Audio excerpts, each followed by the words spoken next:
दोस्तन जे मान में इन कलाम लिखियो है जो मुखे अज मिलियो है तव्हां ॾाढो पेश था कयूं। सब खां पहिरियों वो कलाम जड़ो हाल है पिरिया नाल मेहरबानी करे थोड़ो तवज्जो से इन दोस्त जा लफ्ज़ ॿुधंदा।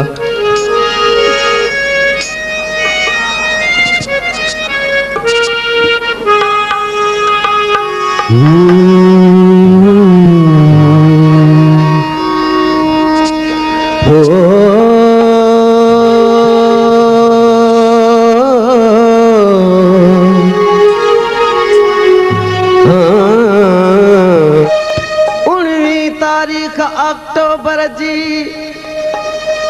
ऐं मोहब्बत भरी मोट इज्जत जी अनवर चवे मुखे ॾाॾे ॾिनी न खोट। इज्जत जी अनवर चवे मुखे ॾाॾे ॾिनी न खोट। लाइक कया लाशारी मुते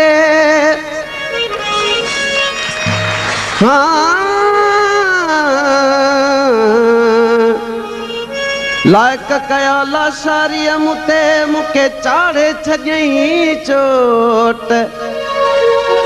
ही कुर्ब भरियो कंध कोट बेली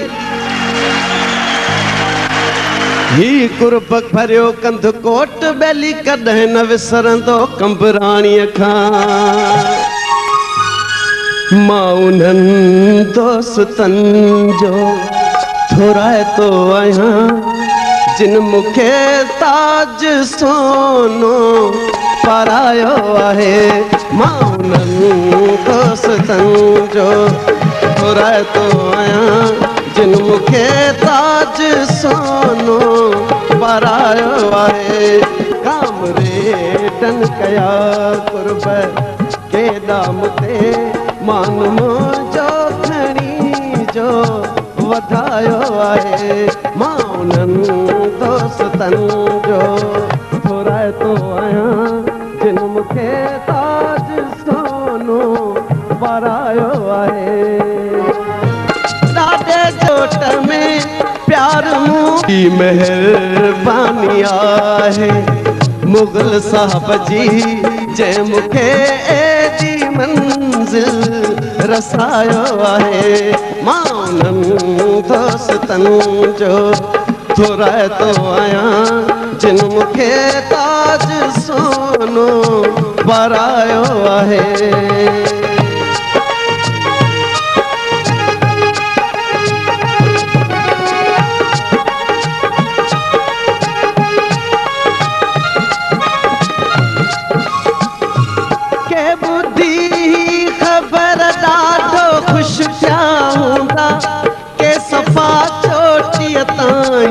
सड़ी विया हूंदा के ॿुधी ख़बर ॾाढो ख़ुशि थिया हूंदा के सफ़ा चोटीअ ताईं सड़ी विया हूंदा।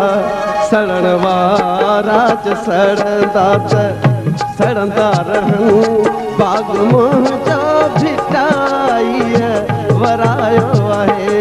कामरेडन कया कुर्ब के दाम ते मान मुंहिंजो खणी जो वधायो आहे। मां उन्हनि दोस्तनि जो थोराइतो आहियां जिन मुखे ताज सोनो पारायो आहे।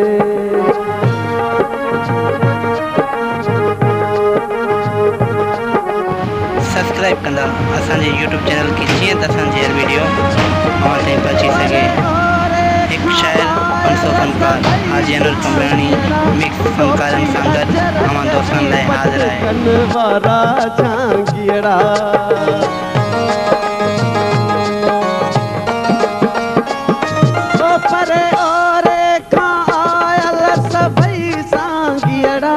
टोपी अजरक ऐं पटकन वारा जांगीड़ा। शुक्रियो सभिनि जो अदा करण लाइ गीत कंबराणी अनवर ही ठाहियो आहे। शुक्रियो सभिनि जो हा अदा करण लाइ गीत कंबराणीअ वही ठाहियो आहे मां उन्हनि दोस्तनि जो थोराइतो आहियां जिन मूंखे ताज सोनो पारायो आहे कामरेटनि कया कुर्ब के दाम ते मान मुंहिंजो खणी जिन वधायो आहे मां उन्हनि दोस्तनि जो